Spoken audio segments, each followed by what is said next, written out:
বন্ধুরা, আজ আমরা একটি অতীব সুন্দর বইয়ের সঙ্গে পরিচিত হব। আমার মতে যে বইটি সমস্ত শিক্ষক শিক্ষিকা, অভিভাবক এবং ছাত্রছাত্রীদের পড়া উচিত।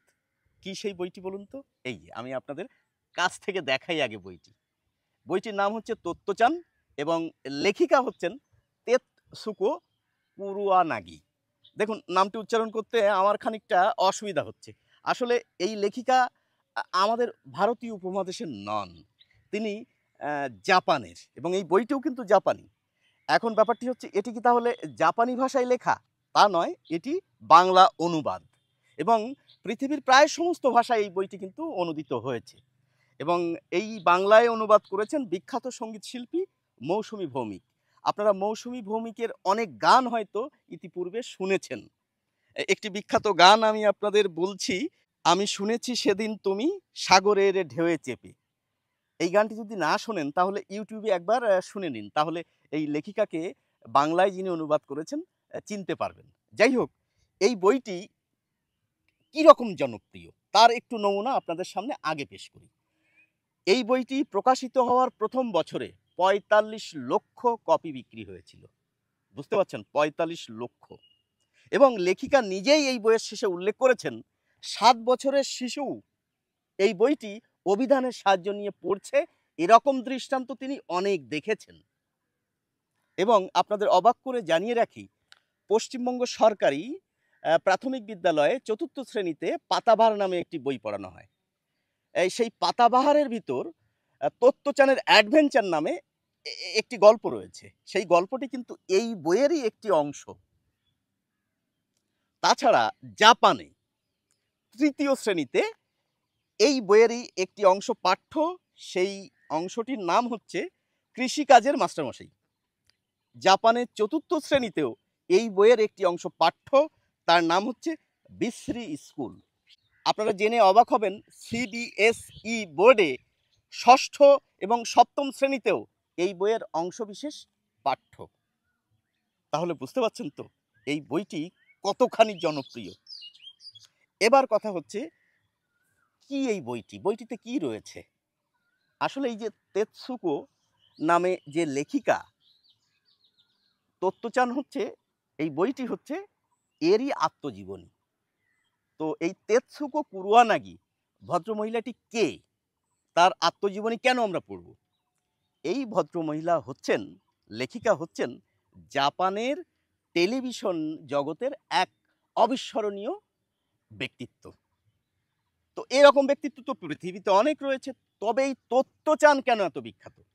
আসলে এই তত্ত্বচান নামক বইটিতে লেখিকা তার বাল্য শিক্ষাকাল যতদিন ধরে চলে সেই সময়টুকু তুলে ধরেছেন এবং বাল্য শিক্ষাকাল তুলে ধরতে গিয়ে তিনি তোমই নামক একটি স্কুল এবং সেই স্কুলের প্রতিষ্ঠাতা হচ্ছেন সোসাকু কোবায়াশি ভদ্রলোক, যিনি ওই স্কুলের প্রধান শিক্ষকও ছিলেন এবং তিনি একজন বিখ্যাত পণ্ডিত ব্যক্তি।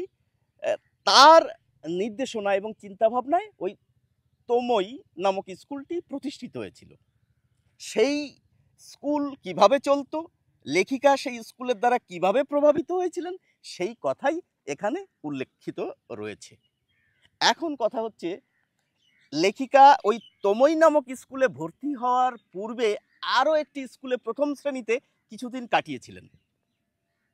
সেই স্কুল থেকে কিন্তু এই তত্ত্বচান, অর্থাৎ এই তেতসুকো কুরুয়ানাগির ছোটবেলাকার নাম, সে কিন্তু তাকে কিন্তু ওই স্কুল থেকে বের করে দেওয়া হয়েছিল। মারাত্মক বদমাইশ ছিলেন। বদমাইশের কয়েকটি নমুনা আপনাদের সামনে বলি। সে কি করতো, যে ডেস্কে বসতো সেই ডেস্কের ড্রয়ারটি বারবার খুলতো, বারবার খুলতো, বারবার বন্ধ করতো। আর কি করতো, জানলার ধারে দাঁড়িয়ে থেকে সে দেখতো জানলার পাশ দিয়ে কোনো বাজনদার অর্থাৎ মিউজিশিয়ানরা যাচ্ছে কিনা।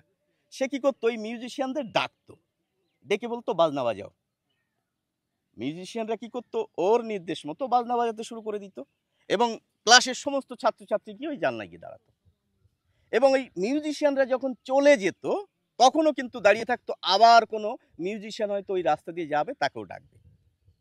তার কি আর কি করতো বদমাইশির আর কয়েকটি নমুনা হচ্ছে, সে ওই জানলার ধারে দাঁড়িয়ে পাখিদের সঙ্গে গল্প করত। পাখিদের সঙ্গে উচ্চস্বরে বাক্যালাপ করত, যেটি ওই স্কুল পরিচালনার ক্ষেত্রে যথেষ্ট পরিমাণে অসুবিধার সৃষ্টি করে। সেই জন্য স্কুলের প্রধান শিক্ষিকা কি করলেন, এই তত্ত্বচানকে ওই স্কুল থেকে বের করে দিলেন। তত্ত্বচান তার মায়ের হাত ধরে একটা স্কুলে ভর্তি হলো, সেটাই হচ্ছে তমই। সেই কথাই কিন্তু এই বইটিতে সুন্দরভাবে উল্লেখ করা হয়েছে। এখন তমই স্কুলের কথা আমি নতুন করে কিছু বলবো না, সেটি আপনারা এই বই পড়ে জানতে পারবেন। শুধুমাত্র এইটুকু বলবো, ওই তমই স্কুলটি ঠিক স্কুলের মতো ছিল না, জানেন তো, প্রকৃতির পাঠশালা বলতে পারেন। সেখানে এক একটি ক্লাসরুম কি বলুন তো, রেল লাইনে পড়ে থাকা রেলের কামরাগুলো হচ্ছে এক একটি স্কুল। যে কারণে সে পূর্বের স্কুল থেকে তাকে তাড়িয়ে দেওয়া হয়েছিল, তার থেকে বেশি বদমাইশি করলেও এই স্কুলে তাকে কিন্তু প্রশংসাই করা হতো।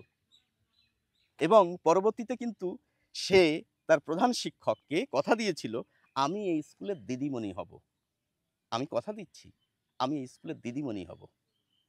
এবং ওর মাস্টারমশাই কিন্তু ওকে মাঝে মাঝেই একটি কথা বলতো, কি বলতো জানেন তো, তুমি না খুব ভালো মেয়ে। এই যে তুমি না খুব ভালো মেয়ে, এই কথাটি ওই তত্ত্বচানকে দারুণভাবে প্রভাবিত করে, জানেন তো। এই তত্ত্বচান বড় হয়ে ওই টেলিভিশন ব্যক্তিত্ব হলো, জনপ্রিয় এক টেলিভিশন ব্যক্তিত্ব জাপানের। তো যাই হোক, ওর মাস্টারমশাইকে কথা দিয়েছিল সেই বাল্যকালে, আমি বড় হয়ে ওই স্কুলের পড়াবো, সেটি কিন্তু রাখতে পারেনি। কেননা 1945 সালে দ্বিতীয় বিশ্বযুদ্ধে ওই স্কুলটি বোমার আঘাতে ধ্বংসপ্রাপ্ত হয়। এবং ওই যে ওই স্কুলের প্রতিষ্ঠাতা, যার নাম বললাম সোসাকু কোবায়াশি, ভদ্রলোক আর দ্বিতীয় স্কুল প্রতিষ্ঠা করতে পারেননি টাকার অভাবে। কিন্তু লেখিকার উদ্দেশ্য লেখিকা কিন্তু পূরণ করেছেন। কি করে? তার উদ্দেশ্য ছিল ওই স্কুলের কথা তিনি লিখবেন এবং কি করবেন, সেই লেখার মাধ্যমে অনেক মানুষ তার স্কুলের কথা জানবে। এই বইটিতে সেই স্কুলের কথাই আছে। এবং আরেকটি কথা আপনাদের জানিয়ে রাখি, ওই যে লেখিকাকে ওই প্রথম স্কুল থেকে তাড়িয়ে দেওয়া হয়েছিল, জানেন তো, ওর মা কিন্তু ওই তত্ত্বচানকে বলেনি, জানো তো, তোমার স্কুল থেকে তাড়িয়ে দেওয়া হয়েছে, শুধু বলেছিল তোমাকে একটি ভালো স্কুলে নিয়ে যাব।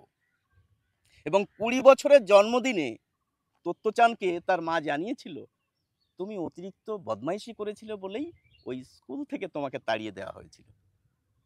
বন্ধুরা, আমার এই আলোচনাটি যারা শুনেছেন, আমি তাদের কাছে অনুরোধ করব, যারা ইতিপূর্বে এই বইটি পড়েছেন তারা অবশ্যই আপনাদের কেমন লেগেছে জানাবেন।